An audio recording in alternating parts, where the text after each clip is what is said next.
Estamos de volta para o último bloco do nosso programa. Estamos conversando com o assessor técnico da Câmara dos Deputados, Flávio Tonelli. Bem, Flávio, o tempo voa, mas vamos tentar abrir um pouquinho mais dessa caixa preta. Uma questão que estamos falando em juros, né, endividamento público.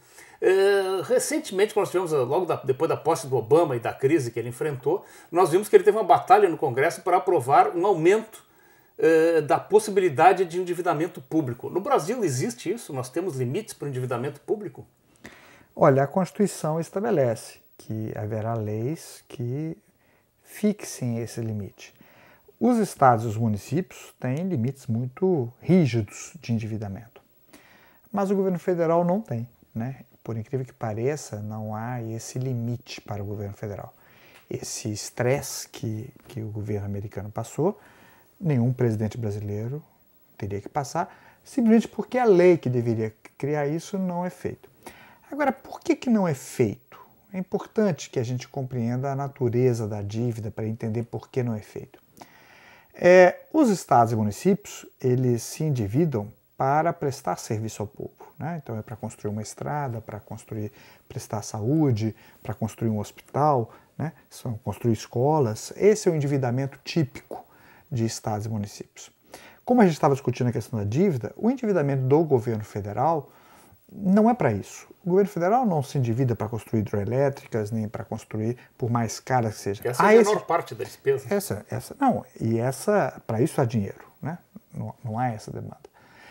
O governo federal se endivida, em grande parte, para cumprir a política monetária, né? Então, quando sobram, por exemplo, agora, quando o Brasil estava praticando juros de 12% e o mundo praticando juros de 0,5%, o mundo inteiro se dirige ao Brasil, um país que tinha estabilidade, tinha capacidade econômica e que estava produzindo juros altíssimos, absurdos, né? Esse investidor estrangeiro chega aqui com dólares que não circulam, o governo troca esses dólares por reais. Só que os reais não podem circular livremente, e nem vieram aqui para isso, vieram para aplicar em títulos.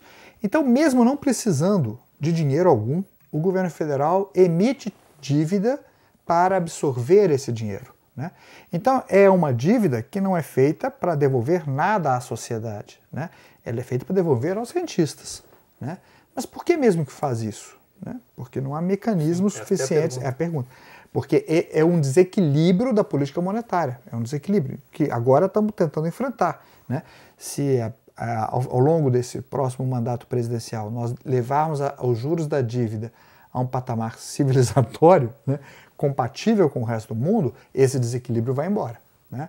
E você tem um crescimento menor do endividamento público, né?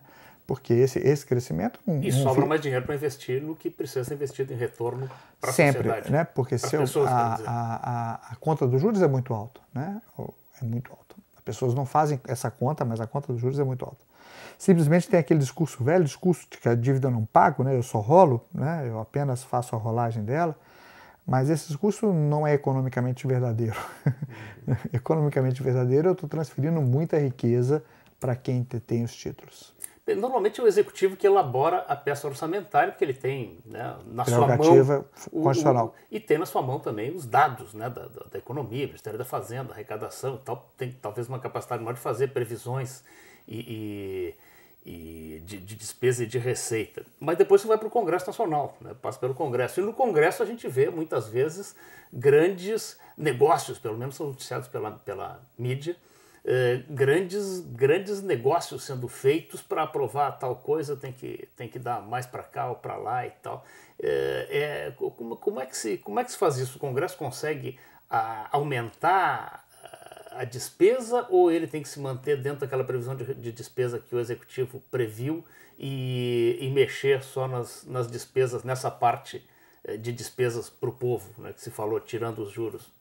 Não é bem assim. O governo manda a sua previsão de receitas e despesas. O parlamento só pode mexer quando ele encontra erros na previsão. Então, o que o parlamento faz o governo fala que a inflação vai ser X e o parlamento fala, não, vai ser 1,5 ponto superior. O governo fala que o crescimento vai ser X e vai ser outro. Fala que o câmbio vai ser X. São as grandes variáveis macroeconômicas que determinam, né, não só as receitas, como as grandes despesas. O que o parlamento pode fazer é entendendo que há um erro ou omissão na determinação das variáveis, reencontrar uma nova previsão. O que ele faz com esse dinheiro que sobra ou que não sobra, né, o dinheiro, ele pode alocar. Mas chama a atenção de que o parlamento mexe numa parcela muito pequena do orçamento, né? Grande parte do orçamento entra e sai sem ser alterada. As emendas, chamadas emendas parlamentares, elas são uma parcela muito pequena. É um orçamento de 2 bilhões, as emendas é 1 bilhão, né? É 2 trilhões, as emendas dão 1,5 bilhão. Então, parece uma cifra enorme. Parece uma cifra, não, dentro do não é dentro do orçamento, não é. E dentro desses 3 bilhões está fora a parte de juros? Não, os juros estão ali. Estão dentro. O orçamento do ano que vem, por exemplo, é 2 trilhões e 250 bilhões. Nosso tempo está quase chegando no fim. Eu vou fazer uma última pergunta. Recentemente nós assistimos uma redução do IPI das montadoras para as montadoras de automóveis e alguns outros setores da indústria com o argumento de enfrentar a crise porque não estavam vendendo e tal. Bem, diminuir receita, né? O governo abriu mão da receita. Diminuir receita é o mesmo que aumentar despesas e desequilibraria o orçamento de certa forma. Se eu diminuo minha receita, né, evidentemente vou estar desequilibrando. Como é que isso pode ser feito no curso da execução orçamentária quando não havia sido prevista essa redução? É bom que isso seja feito, diga-se de passagem, né? Se eu esperar passar o ano para corrigir os defeitos do orçamento ou das minhas previsões, o ano estará perdido. Eu tenho que tomar. O executivo ele é obrigado a responder, como a sociedade também é, né? Obrigado a dar respostas às questões, aos fatos que não estavam bem enquadrados, ou seja, que não estavam dentro das suas previsões. A pergunta que fica, essa pergunta que fica é a seguinte: o Brasil fez isso, né? Os outros países desenvolvidos relutam nessa questão. Pelo contrário, se você pegar a saída que a Espanha, Grécia, Portugal, a própria Alemanha tem dado, a França, né, é no corte dos direitos dos trabalhadores. Né? É o corte da aposentadoria, corte dos salários, corte da assistência social, corte da saúde, corte da educação.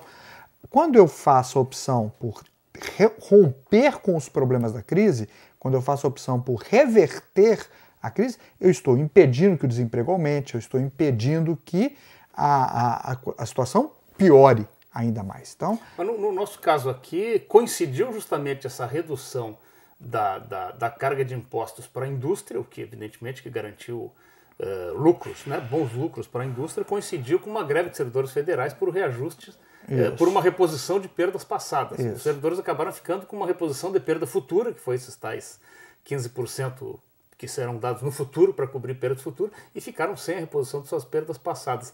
Então, como é que... Existem dois orçamentos, duas políticas? Não, existem as prioridades, né? Como eu disse, o orçamento é uma peça de prioridades.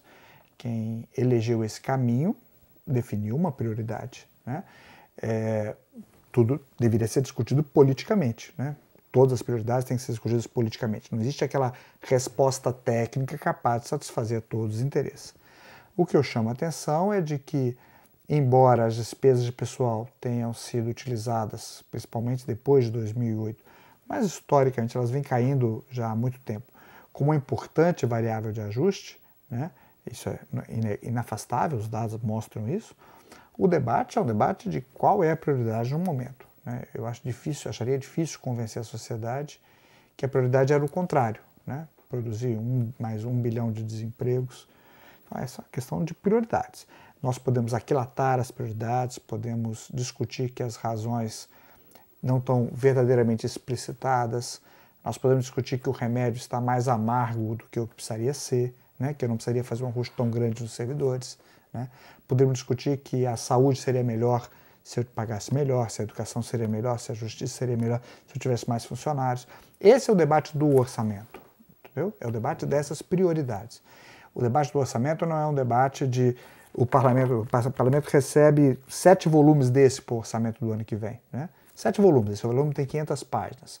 São 3.000 e tantas páginas entre dados, gráficos, alocação de despesa, previsão de receitas, né? Mas fica faltando o debate político, né? Da prioridade na arrecadação. Se eu vou subir o imposto A ou B, eu defino quem paga, né? E se eu vou gastar mais aqui ou mais acolá? É um debate, todos os dois são debates políticos.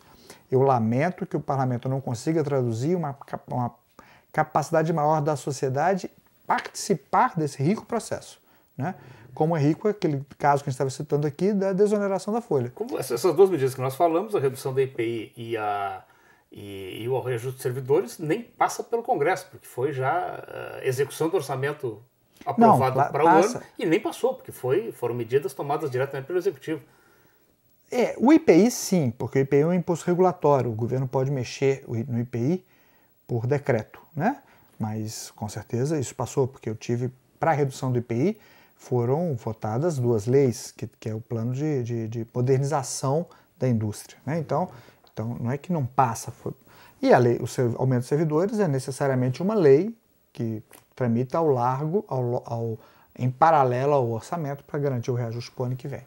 Então não é que o parlamento fica fora, é que eu não faço o encadeamento político desse debate, né? Que seria fundamental para isso tornar mais transparente e mais educativo para a sociedade como é que foi feito. Tudo bem. Lamentavelmente, nosso tempo chegou ao fim. Agradecemos muito ter aceitado nosso convite.